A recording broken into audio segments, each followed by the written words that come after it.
The same was in the beginning with God. All things were made by him, and without him was not anything made that was made. In him was life, and the life was the light of men. And the light shineth in darkness, and the darkness comprehended it not. Hey, everybody. Hello there. It's good to see a friendly face. Green X here. Today we're going to be looking at Honest Hearts, the second installment in the expansion run Obsidian Entertainment was on. A fresh expansion that was released, 14 years ago. Jesus, we're old. This was when the company was at their peak in terms of writing, game design, what have you. Of course, this was also before their recent run in AA titles that most gamers now respectfully refer to as the Holocaust. This DLC was met to warmer reviews when compared to its predecessor, Dead Money, with raving reviews from the likes of IGN, who praised this DLC for having fast travel, which just proves my long-standing theory about how whoever works at IGN was surely dropped on their head as a child. I digress. Once you've acquired this DLC, you'll get a new radio signal the next time you load up your save.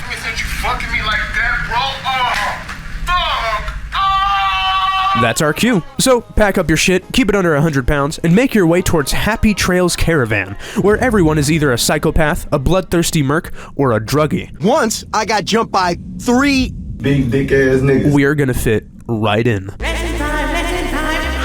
The job consists of traveling out of the Mojave wasteland for a few weeks and trying to travel through a place called Zion for trading purposes, which is a fur piece from New Canaan, a sort of religious settlement, but that's not relevant, at least not yet. Zion is based on the real-life Zion National Park, deriving its name from Mount Zion. There's gonna be a lot of wordplay and metaphors throughout the DLC referring to the history of Zion, so be prepared to read in between some of the lines. And while geographically speaking, it may not be the actual Mount Zion, to most of the tribals living there, it might as well be. When the Mormon missionary Nephi Johnson originally explored the canyon in 1858, the area was surrounded with beautiful red rock formations that reached to the skies. It gave this feeling of sanctuary when exploring it. Thus, it was named Zion, and later, Zion National Park. It makes sense, because what is Zion? What does it represent? Atonement, salvation, a place of refuge, and escape from the evils that dwell in the world. Zion, a place for God's children to seek respite and redemption. Remember this. Remember all of it. Every single bit. Because this DLC will echo these themes and sentiments until you go mentally insane. Man, fuck! I don't understand none of this shit!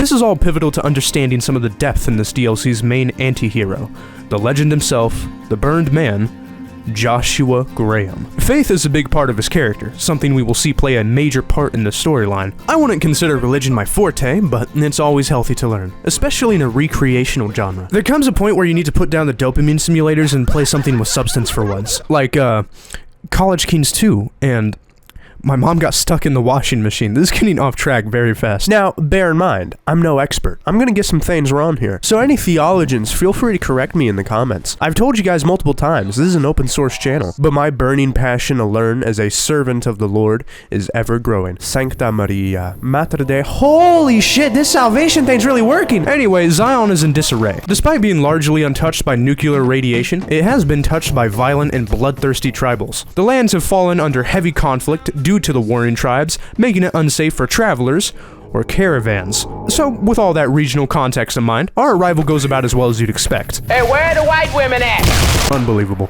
It's been 5 seconds, and I've already got blood on my fucking Timbs. That's the plot. Learn about God, kill some tribals, get some money, and then get the hell out of here. Welcome to Zion, everybody. God's land. Enjoy your stay. Hello, I'm Johnny Cash.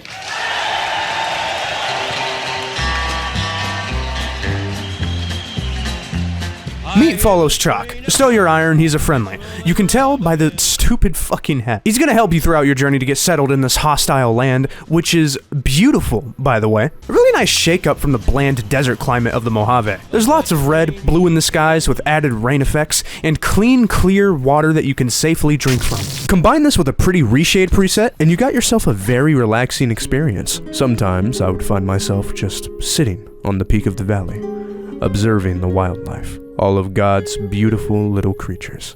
Amazing. Not a worry in sight. Just pure, uninterrupted bliss. Mods in the description. Don't worry, I didn't forget this time. Each one with a link, of course. I'm not an asshole. Because unlike certain people in this community, I don't use AI generation for my scripts, and I actually pay my editors. No good mod gets past me either, trust me. I stay up to date on the stuff that really matters. You fucking idiots get your news from Fox or CNN. I get my news straight out of the Daily Good Spring source. 100% verified, neutral reporting. Even comes with little community stickers that you can post up in your ghetto-ass rundown shack where you have to shit in the corner and eat gunpowder soup like an everyday Polak. Speak of the devil, ladies, gentlemen, sit your beautiful swamp asses down. It is now time to get reacquainted. Yeah, close enough. Welcome back, Yakub. Quan D. Davies, philosopher, entrepreneur, black Israelite. Yeah, crowd, white boy. Heil Hitler! The prestigious courier who was a part of the infamous Vieira Keys casino heist. No, we don't talk about that.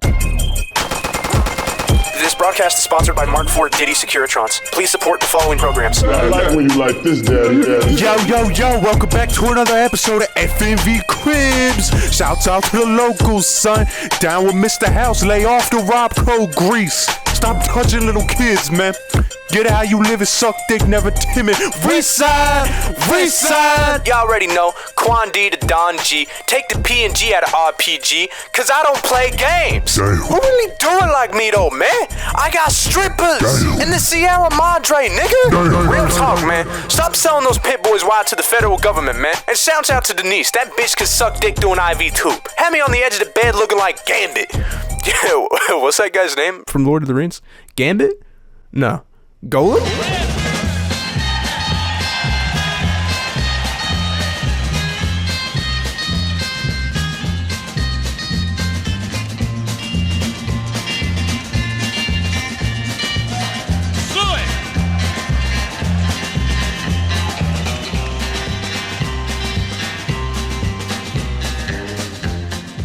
Back at it like a crack addict, and the blow is twice as white. And trust me, if there's one thing Quan Davies loves more than white women, it's, Lale-lule-lo. Welcome to Angel Cave, the dead horses encampment. Be sure to make yourself comfortable on the ground. Their daily routine consists of standing around, beating each other with clubs, and doing these peculiar rain dances to summon their gods and get blessed with famines, yaoguai, and hostile barbarians with 45 caliber submachine guns. Now you may think this looks out of place, but check your Oklahoma school ground and you'll start to see the similarities. Imagine Follows Chalk introducing you to everyone and he's just like, we call this one the active shooters tribe. With all the culture shock and change of scenery, oh yeah, the possibilities are endless in Zion. From dismantling each encampment and effectively finishing the story in 10 minutes, to playing it nice, helping people out, maybe even blazing it up, and getting high with the Grand Elder, which, yes, it is as batshit insane as you'd hope it to be. Just, make sure you bring a weapon. So have you ever done DMT?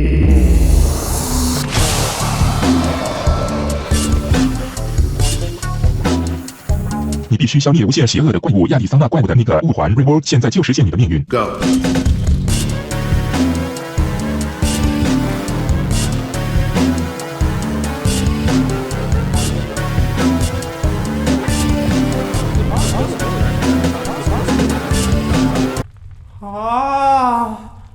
I'm a birdie.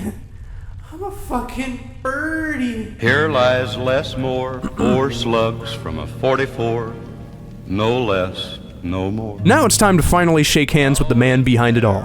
One of the most beloved figures in Fallout lore, Joshua Graham, a character who was single-handedly responsible for actually converting people to Christianity, which is really funny because he's actually a Mormon, but who gives a fuck, there's only 2 genders here. A fun little fact about Mormons while we're talking about them. I don't know too much about these guys aside from their weird premarital sex techniques, but I do know that these people are heavy into doomsday prepping. Seriously, I'd put down a hefty sum of caps to bet that at least a quarter of the doomsday preppers that you see on television are Mormons. A lot of the religions died when the bombs dropped. Good fucking luck trying to find a Buddhist. But the Church of Latter-day Saints? That's plausible. Anyway, Joshua explains that he needs help with the tribal situation. He plans to evacuate Zion due to the relentless attacks and ambushes, which you could imagine are causing more and more casualties by the day. It's also here where it's revealed that New Canaan was already destroyed a while ago, victim to a brutal White Legs attack, a rather vicious group of savages. These guys were already aggressive, but something changed. Instead of attacking with primitive clubs and spears like the rest of us, they've recently gotten a hold of some impressive pre-war weaponry. This is all thanks to Caesar's Legion, of course, since the White Legs are aspiring raiders that wish to join the faction, and they believe offing Joshua and anyone close to him will net them a free hall pass. Now, knowing Caesar personally, I'm not so sure about that, but hey, who am I to get in the way of their pillaging efforts? There's quite a lot of history between Joshua and Caesar, history that we will need to confront sooner than later, since at one point, they were allies, maybe even friends. But we'll push that aside for now. Joshua wants us to help him and his close friend Daniel with the whole Zion issue, run some errands, make our way to the Sorrows camp, maybe kill a few white legs along the way. We can't expect God to do all the work. Typical. Always gotta leave it to the Black King to bring some excellence to these lands. It's official. This canyon is a bland slice of chicken, and I'm about to add some seasoning on this bitch. Like the previous expansion, Honest Hearts adds new content in the form of weapons, apparel, consumables, and perks. Probably the most important addition, since these are what usually spice the game up the most. Not this time around, because these perks are garbage. They're all either situational, decent, but not good enough to compete with the main game perks, or are companion exclusive, which is funny, because there's no permanent companions, so being stuck with Follows Chalk isn't as fun as it initially sounds. Fun fact, when I first played this DLC, amid my adrenaline pumping from the ambush that just happened like 20 seconds ago, I immediately gunned down Follows Chalk when I saw him, thinking he was another White Lake tribal. Naturally, going back to Joshua with the sad news would result in him being all like, What the fuck is wrong with you? You the fuck is what's wrong with society, you dumb, ignorant black? This is why black people are last fucking place. Because of dumb, ignorant, retarded, worthless pieces of black. So yeah, to summarize, the perks aren't very good. However, there is one major exception. Sneering Imperialist. A perk which turns you into a colonizer. Now, I know what you Caucasians out there might be thinking. How redundant. But give it a try. It'll give you a nice lore-friendly reason to why you're massacring the entirety of Zion. This is my new roleplay character. Fellas, peep the drip. I'm finna colonize this whole motherfucking king. I'm what I like to call a socialist at convenience, and I be ballin'. Call that ball sack. I love equal rights, until it includes my rights. I hate the wealthy, and I value ascetic, humble living. But at the end of the day, I'm trying to blow up and act like I don't know nobody. I'm a liberal that buys Gucci. Yeah, I think you can call me a bread tuber. It's about time. Let me teach you guys how to get this paper. Or, aluminum. Hey, I love the min-max. What can I say? I'm a fucking Jew. The best way to get ahead in Honest Hearts is by exploiting the ever-present white legs. You'll have to use every tool in your primitive arsenal to take them out, whether that be guns, blades, or explosives. Just try to be careful. Explosives are volatile. You don't want to go blowing yourself up like the next idiot. By killing these white legs, you are not only doing God's work, but you are also doing work for the economy by ripping them of their high-quality pre-war weapons and selling them back to Joshua. Hold, you coming at me like James Charles, so let me get this straight. I can do my good deed for the Lord and get paid while doing it? Say it ain't so. Being a good person has never been so profitable. Stopping crimes and getting dimes. My nigga, you can call me Scooby Jew. It's not always smooth sailing, however. The tribals can be relentless. They will ambush you, bombard you, rip and cut you open. They'll even catch you slipping with a drum mag. So you gotta be extra cautious. You never know who might sneak up on you and get the drum. Oh my god, how the fuck did you get here? Jokes aside, you'll need to start thinking more aggressively if you want to make it by. But still, operate with a splash of compassion. I alone hold the proof for divine retribution, and you can find it by squinting down the barrel of my 44. I can't forget the day I shut that bad bitch down. To no one's surprise, this DLC is much easier compared to Dead Money. So ideally, you can sweep this thing up at a decent pace by the time you reach level 15. This was no problem considering all the things we've went through, what with the Madre, Mojave Conflicts, getting banned from the strip, and charged with adequate exposure. What in the goddamn? It's been quite the ride, but I can't say the experience has been 100% consistent. Bye. You wouldn't believe me. But ever since I started this playthrough, my game has been haunted by numerous strange encounters that I can't really explain. It seems Quandavius is afflicted with the unfortunate curse of causing chaos wherever he goes, just by simply standing there. Welcome back to another episode of FNV News. It's going down over here. Chaos and carnage all over the place. Bodies flying over hills. More dynamite overhead. Power gainers rushing in. What is going on? Hello oh my there. god, get It's the good to fuck see you away face. from me! It's a lot to handle, but we gots to stay focused, my brothers. Because this expansion will have you running around for fetch quests galore, with choices you can make that will shape Zion for years to come. But as you guys know from the previous video, I am not the best when it comes to making those types of decisions. Machine go boom, bruh. This shit go boom. What the fuck is this ape-ass nigga doing? What the fuck? And on that note, it's time to engross ourselves with the lore of Zion. My favorite part. It's what we do best. King Charles IV once said, "I reign supreme in this honky shit." Which is funny because he was actually black, but I digress. As you know, the two allied tribes in Honest Hearts consist of hunters and midwives, being of indigenous descent. Except, they're not. They're multi-ethnic, but you wouldn't know that. You want to know why? Because the Gamebryo engine, the in-house TES Bethesda creation engine, whatever you want to call it, had a problem with texture memory and limited the tribes to a singular body per sex, which led to the dead horses being brown, the white legs being pale, and the sorrows being a light tan. This led to losers on forums calling out the DLC for having this white savior complex going on. It's a narrative that still gets tossed around to this day, all because the engine was that horrible and outdated. Anyway, these tribes have quite the rich history. You'll get some interesting tidbits if you go asking around, but you won't really get the full context until you start exploring the cave systems of Zion, which is where all the juice is. For this, you'd be better off progressing the story until you get someone more familiar with the customs, because Follow's Chalk eventually gets replaced by Waking Cloud, which, I mean, you know, she's alright, I guess, just... God damn, she talks so much. Really giving me a run for my money here. She even has her own questline revolving around her husband, who died, she doesn't know that, and Daniel, who does know of his death but is keeping it a secret, because in his mind she may do something irrational like grieve. Yeah, not on my watch, stupid bitch. You can tell her about all of this, which will lead to a collapse in their friendship, possibly doing irreparable damage to their trust between one another, all because Daniel wanted to keep her husband's brutally savage death a secret. God, it's like men can do no right. First you wanted me to talk to you, now you want me to be honest with you? You're cracking the whip on me here, girl. Daniel would have told me. I thought Daniel was my friend, but he cares nothing for the sorrows. Sheesh. Women and their high standards and expectations. Honesty? Come on now, what is this? Truth or truth? Man, this is why I can't deal with chicks these days. The dating market is fucked in 2281. You got these bummy slurs straight out of New Vegas Square with their royal standards. I'd never date a man who's into carpentry.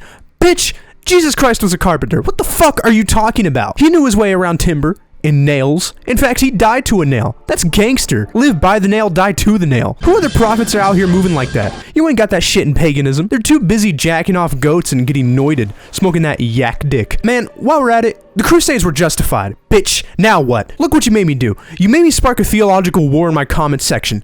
Bitch! Anyway, that's Waking Cloud. Really well-written character, I guess. Throughout the cave systems, there will be terminals that you can access and read, with entries created by a character that the fandom knows as the Survivalist. These particular caves are usually infested with explosive mines and booby traps. This in itself is pretty normal, but sometimes these traps can border on a little excessive. This isn't a coincidence. In fact, they got so excessive that the tribals have derived their own urban legend from these caves. They signify these taboo places by leaving special markings behind to symbolize their haunting nature. Alright, so what's the deal? The Survivalist, or what we'll be referring to him as from now on, Randall Clark, was a pre-war veteran with a wife and child. He managed to survive the bombs and was left stranded in Zion. It was here he would spend the rest of his life scraping by and leaving behind terminal entries of his experiences, encounters, and his regrets. It's all expertly written in a very realistic cadence. There are tons of grammatical, punctuation errors, pacing issues. It comes off less as a bunch of lore dump entries in a video game and more like a series of strung together thoughts poured into a diary. Kinda sounded like my scripts. You know what, never mind, I don't want to read this anymore. The story starts off right when the bombs dropped, back in 2077. Randall describes the day as looking very normal, the only difference being that the sky was a pretty mean color. I bet. Randall is heading through Provo Bay trying to get home, in Salt Lake City, but suddenly, the engine in his truck shut down due to an EMP blast, so he had to pull off-road, next to a couple with a Chrysless car. The bomb landed in Salt Lake City, but luckily for Randall, he was looking south, and managed to avoid the blinding nuclear flash, which could have done permanent damage to his eyes. The couple weren't as lucky. Randall looked behind him, and he saw it all. There was a globe of fire back where he and his family lived. There was no doubt. His wife and child were incinerated in seconds. No chance of survival. So, Randall walked up to the blinded couple, and knowing they'd have no chance of survival, he laid them together, stood behind them with his gun raised, and fired a singular bullet, passing through both of their skulls, killing them instantly. The entries go on. He would start observing a group of Mexicans that wandered into Zion. He would even offer them some help, in his own way of course. No true survivalist socializes with people. Instead, he would just observe from a distance, writing down his thoughts and making fun of their language. Fucking love this guy. One day, a group of vault dwellers encountered this group and almost immediately opened fire on them, killing all of the men, some of the women, and children. The rest they rounded up and took as prisoners. He tried to set up a rescue attempt, but before he could help, he would have to carefully plan they ate them. There's only two reactions to this sort of thing. If you're a normal person, you probably gasped in shock and disgust. But if you're like me, you probably laughed your ass off when first reading this. Not because of the context or anything. I'm just so used to everything having such a big build-up. But here, Randall's reaction is on point. That isn't to say this didn't have an effect on Randall. Oh no, he was fucking pissed. He started going Jeremiah Johnson on these guys, hiding in bushes, picking them off one by one, booby-trapping cave systems and luring them into their deaths. You can find a lot of the aftermath still. He'd eventually kill off the rest of the group. Anyone left alive just scattered like roaches. He felt empty inside, but if given a second chance at it all, he would do it again. They deserved every bit of it. Here's a line I really enjoyed. Bighorn sheep, a family, a ram, you, and a little one. Fucking goddamn it. This whole series is just a bundle of joy. One day, Randall awoke to a woman screaming. Her name was Sylvie, one of the vault dwellers, but she's a good one. She even went as far as to condemn the actions of the cannibals in her group. I assume she was just in the corner eating tofu or something. He ends up taking care of Sylvie and looking after her wounds caught in the bear trap that he had set up. They would get close. Very close. Now, if you're hoping the story gets better for Randall, it doesn't. Randall would detail in one of the entry logs that Sylvie was pregnant, which in any other scenario would be amazing. But this is the apocalypse. We just got done talking about cannibals 30 seconds ago. The day came for Sylvie's delivery. The baby was breech, and despite Randall's best efforts, the pregnancy spiraled into a disaster and resulted in not only the death of his soon-to-be-born son, Michael, but also Sylvie, his second wife. She was put on anesthesia, but she never woke up. Despite all of his efforts, it happened again. Somewhere a place.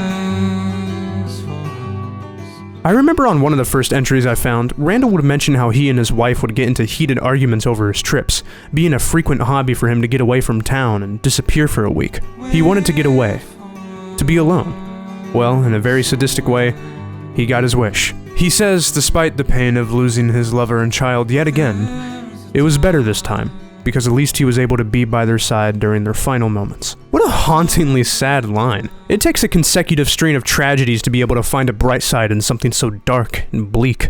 He then immediately follows this up with prepping himself to blow his brains out all over the cave walls. Well, I mean, now that's just sad. It's like he's not even trying. Now, for those hoping that this gets better for Randall, don't worry, it does.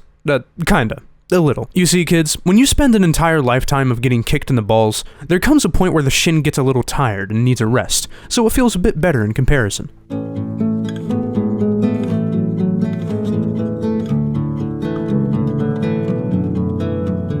Randall would document his encounter with a group of kids that he saw wander into Zion, ranging from ages of 8 to 14 years old. Randall was about 70 by this point, and was reaching the end of his life. So, with the last of his energy, he would throw the rest of it towards this group of children. He would mentor them, teach them how to hunt, teach them about love, and to be kind to one another, and to use self-defense against anyone who dared to hurt them or their loved ones. Basically had his own 10 commandments that he was reading off to these kids. He would sign off these letters and presents with the Father, and thus the legend is explained. Their God, mixed with the actual Mormon God, the same one that missionary Daniel tried to teach the tribes about, is Randall Clark. This is his legacy. A pained man, full of regrets, managed to leave behind this experience and knowledge to help form what we now know as the Sorrows. He also leaves behind this really badass set of armor. He'd be glad to know it's still in use. And that concludes the story of Randall Clark, and by extension, the Sorrows. They worship a hobo with a rifle. Out of all the religion-fueled media I've consumed, I will say, you can do a lot worse in terms of worship. Daniel even acknowledges this, but you'll find out pretty quick by his reaction that he doesn't really care about any of the stories about Randall, or the Father in this case, disregarding the tribe's beliefs as superstition. Now look, I'm not trying to say anything, but come on, man. Have some self-awareness here. All of this context has led me to this particular revelation. Daniel is kind of an asshole, for a few minor reasons, but this all tied it together for me. Joshua is at least welcoming and respectful. Even when you walk over his beliefs, he shows restraint and respect. even when he shouldn't, to be honest. Daniel can't even have a civil conversation without alluding to how we're a Gentile, and how we come to Zion as a visitor, even though he literally came here as a New Canaan missionary, but whatever. His heart is in the right place, I think. He wants to protect his people, he opposes the Whitelegs and Caesar's Legion. But I can't shake the feeling that Daniel is really just a pushover who only shows concern for his own culture, rather than the ones he stomps over in Zion, trying to convert the tribes to his standards and his traditions. Joshua is also a missionary, but there's levels. There's a certain type of humble that you get to once you've survived a certain period of depravity in your life. Joshua definitely has that. Daniel does not. His hands are completely clean, washed in the blood of the Lamb, he does no wrong. Because of this, Daniel has this really naive perspective on humanity that starts to get a little annoying after a while. It's not that I don't like his methods. I actually agree with most of them. They just don't work. Not in the Wasteland. So, while Daniel is the more morally correct character, Joshua is the more realistic and relatable person. He has faults, flaws, he rarely succeeds. He says it himself. Every day. Some days are harder than others. He is the relatable sinner in this story. I just find it funny how Daniel is supposed to be the story's pacifist, but as soon as I see him, I'm prepared to wrap my hands around his throat. How are you gonna be a missionary and have a face this punchable? That makes no fucking sense. I can probably do a better job at converting people to Mormonism. Come on over, we got crack at the doomsday shelters with women, tiae, unshaven, tiae, looking for something to bounce on. Facts. Just raise the numbers of Latter-day Saints by 500 members. You useless fuck. That's it, I'm done. Everyone let Daniel know that if he speaks to me again, I'm plucking his chin strap. Besides, who cares? Enough with the Legion already. A little bit of human enslavement never hurt nobody. General Oliver, stop what you're doing right now. These boys just want to have fun. Let them have these slaves and shit. Look, all I'm saying is that if Daniel were a slave, he'd be like lower E tier, at most. I could have him carry my nutsack with his chin and he'd still find a way to fuck that up. Oh look, Joshua's here. He doesn't look too happy. Happy shall he be that taketh and dasheth thy little ones against the stones. He's so cool. Here is where the narrative begins to meet its breaking point. Salt Upon Wounds, tribal warlord, leader of the Whitelegs. He is our target. Take him out and the Whitelegs will crumble. And that is exactly what the burned man wants. To summarize Joshua's whole Bible lesson, taken straight out of Psalms chapter 137, one of the more controversial sections of the Bible, trust me, there's a lot of them. This verse in particular is very famous for skeptics to use against the idea of God and his holiness, since a lot of people interpret this passage as rather brutal and barbaric, and to an extent, they're right, but the gist of the actual meaning is more sensible, at least to me. A lot of people make the mistake of taking the Bible in as one whole view on the world, when in reality, it's a collection of ideas, stories, morals, poetry, and much more, all condensed into religious text formed by well over 40 authors, each coming from a unique background. That's what makes it such an interesting read. I'm still waiting for the sequel to drop. Once you look at it like that,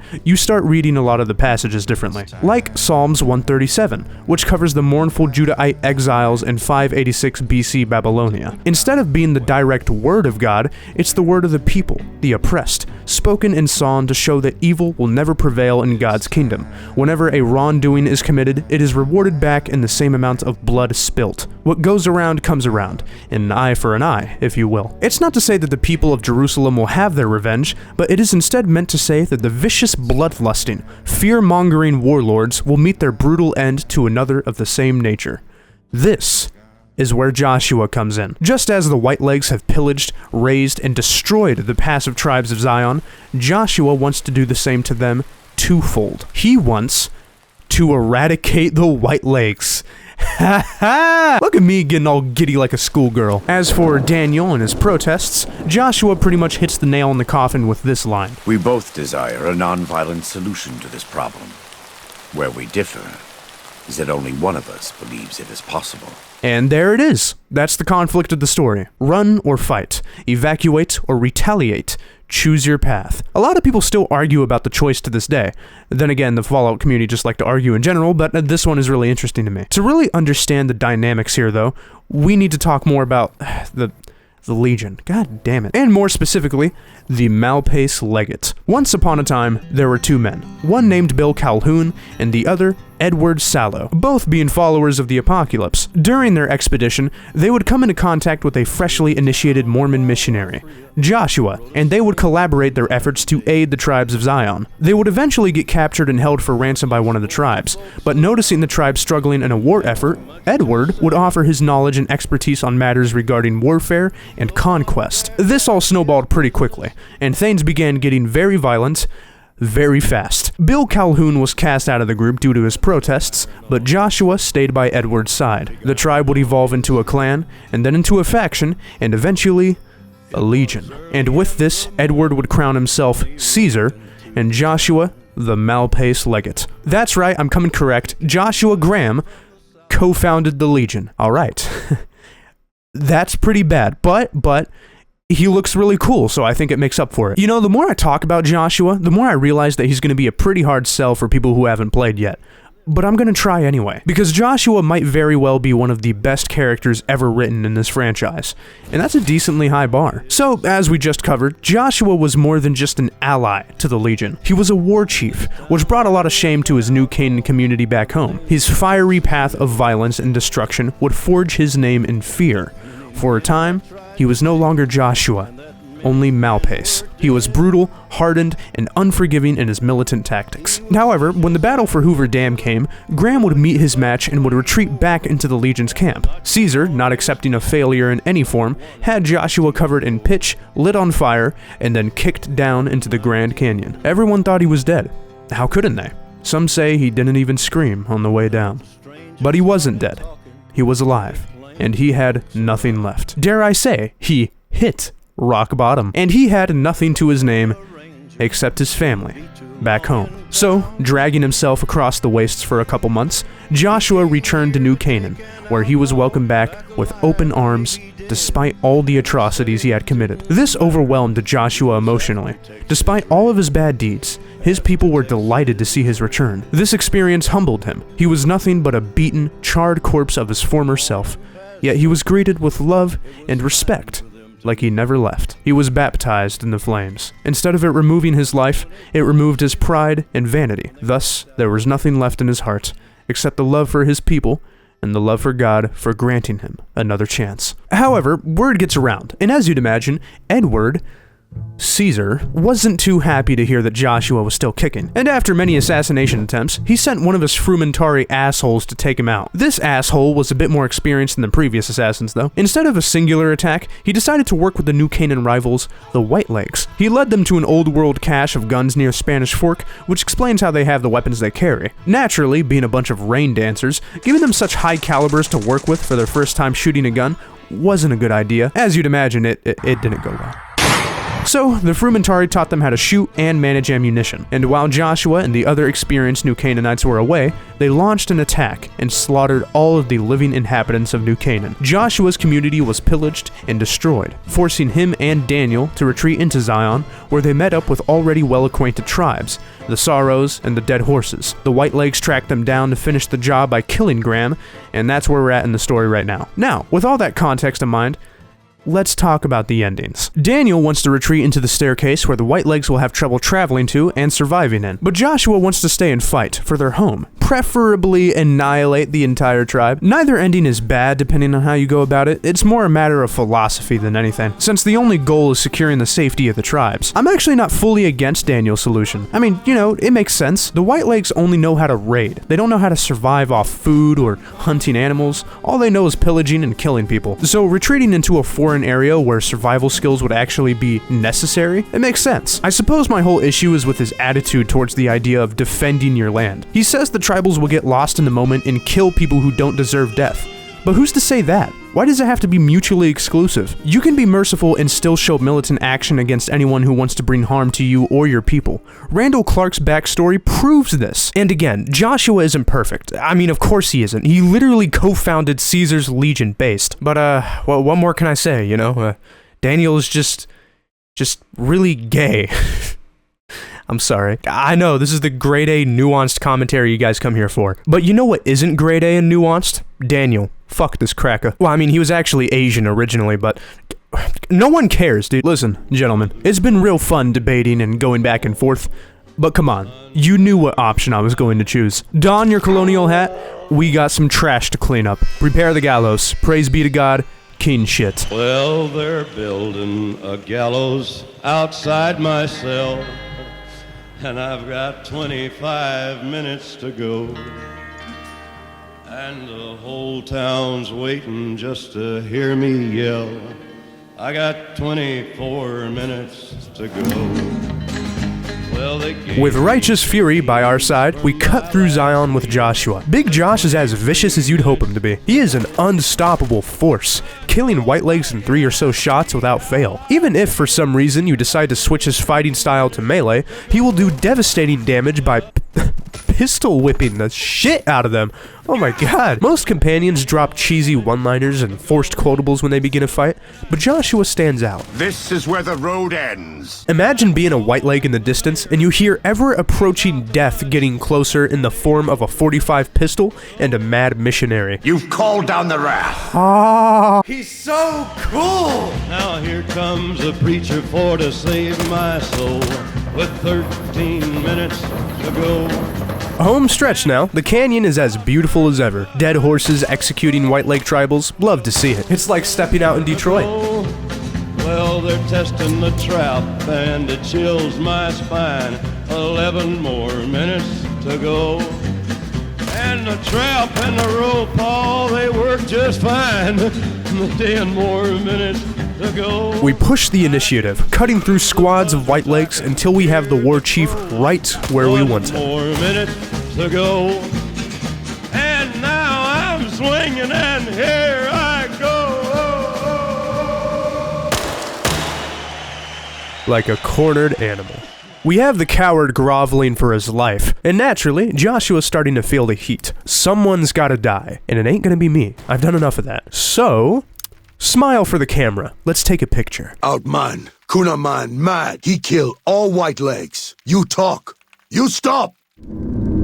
Alright, fine. Look, the whitelegs are vicious animals. There's no doubt about that. But it's even more personal now. Right now, in this particular moment, it is no longer about the whitelegs. It's about Joshua. Joshua masquerades all of this slaughter as a service to God, a sort of divine retribution. But we know that's not the truth. His faith is at odds with his darker urges and lust for vengeance. He wants to protect the tribes, but his ever-growing desire to enact retribution against those who have wronged him and his family back in New Canaan, it's taking over him, and you see it in real time. It's kind of funny. When you first meet Joshua, he's level-headed, calm, maybe even positive in a sense. But as the story continues, and you see just how bad the war in Zion is, you see Joshua get progressively angrier and bloodthirsty. And by this point, when he has the enemy on his knees before him, you bet your ass that speech check is gonna be high. His cries are those of a mad beast caught in a thicket.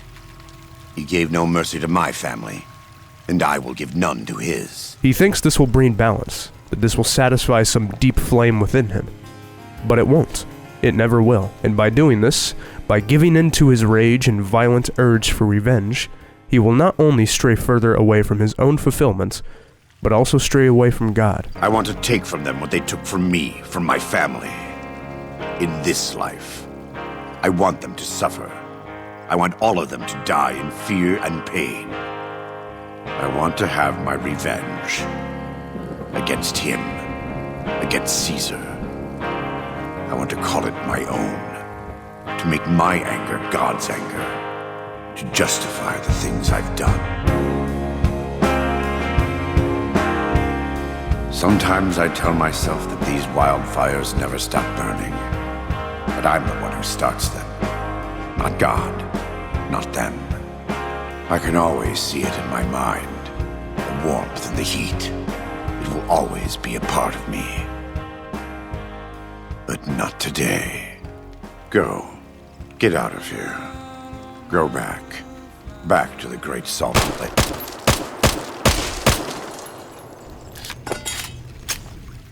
What? It's a fucking tribal. Who cares? Well, that's another episode done with. About goddamn time. I'm ready to get out of this hellhole. What the fuck is wrong with you? Get the fuck... Little did the tribes of Zion know, the courier was a retard, and he ruined everything. And that was Honest Hearts, a pleasant little DLC, noticeably shorter than the previous one, which is ironic given the map size. But whereas Dead Money felt like a ball-busting nightmare, this one felt more like a vacation in comparison. There's little in the way of unique content, the enemies aren't anything we haven't seen before, and the weapon selection is a little thin. Really, this DLC doesn't do much on the surface, but the true selling point is Joshua. He carries this whole thing on his back. He has depth, he's interesting, multi-layered, and his struggles are written so brilliantly that it has spawned a whole legion of people dedicated to making little Dark Age edits of him. Joshua Sawyer wrote Graham to see if people would still be interested in religiously motivated characters and stories. Well, I think he got his answer. No. He is a character that is so well written that he has inspired many people to pick the good book back up, including me. My mother recently gifted me a King James Bible for my birthday. Look, it's even got my name on it. Aw, shouts out Mama X. Now, bow your heads and let us pray that she never finds my videos. A word from our sponsors. Thank you very much. Thank you. Next sponsorship, I'll have a brolic black man blow hot nuts across the printed patron names. And just like that, I made everyone cancel their memberships. Daddy isn't done speaking. You will come back here. Regardless, I'm thankful for the support and I love you all dearly. I'm always reading your comments and peeping your interesting game suggestions. Yeah, I'll be disabling comments this time around, by the way, since people keep messaging me and emailing me asking for my seed, which, first off, there's been a lot of new subscribers since that video dropped, so they don't even know the joke. You just look like a sex offender when you say something like that. And second, isn't that video like 4 years old? The joke is fucking dead, bro. You guys can stop. It's lost its luster. Stop. Stop! Sign up today, it's completely free, no paywalls, all autism. Except of course for this neat little donation option where I get to swindle the 1%ers. Be sure to tune in next Friday, I'm gonna set up a live stream and start brutally beheading the paying patrons. You know, to bring down the bourgeoisie. It's funny how life works. You're born a heterosexual until you play 3 hours of Disco Elysium, and then you're watching Twitch streamers while getting your sphincter cracked open like a deposit box. And we both know your broke ass ain't putting any bond certificates in there. Just straight meat. But without the straight, of course. Fag. If that's the case, what does playing Fallout New Vegas make you? You don't want to know. Thanks for watching, everyone. It's been a pleasure. I'm gonna go to sleep. What the fuck is that? I was a highwayman. Along the coach roads I did ride, with sword and pistol by my side. Many a young maid lost her baubles to my trade. Many a soldier shed his lifeblood on my blade. The bastards hung me in the spring of 25, but I am still alive. I was a sailor, I was born upon the tide. With the sea I did abide. Yo, we back with FNV Broadcast, bringing you the most luxurious, spectacular symphonies, melodies, vocals, we bringing all that, so strap in, no strap on, we ain't into that. Shouts out to my mans over at Mick and Ralph's, let's arm the youth, they need all that, baby. Shouts out to the Legion for sending all my niggas to concentration camps, we all need to focus, man, for real. Shouts out to Jerry Seinfeld, I like your comedies. I just don't like it when you touching up on little kids, that shit's mad ridiculous. Keep your Jewish hands in your pockets, man. They ain't even got yarmulkes yet, man, that's fucked up. The Talmud ain't preach about that, man, that's blasphemy, what? And free West Side, nigga, we ain't forget, oh yeah. Just caught my new Pimp Boy 1000, wow. What the 3 dog, this shit bussin'. About to get my nuts squeezed in North Vegas tomorrow, the gender is ambiguous. I'm D.O. as fuck, they ain't gotta know though. Next song is by D. Martin.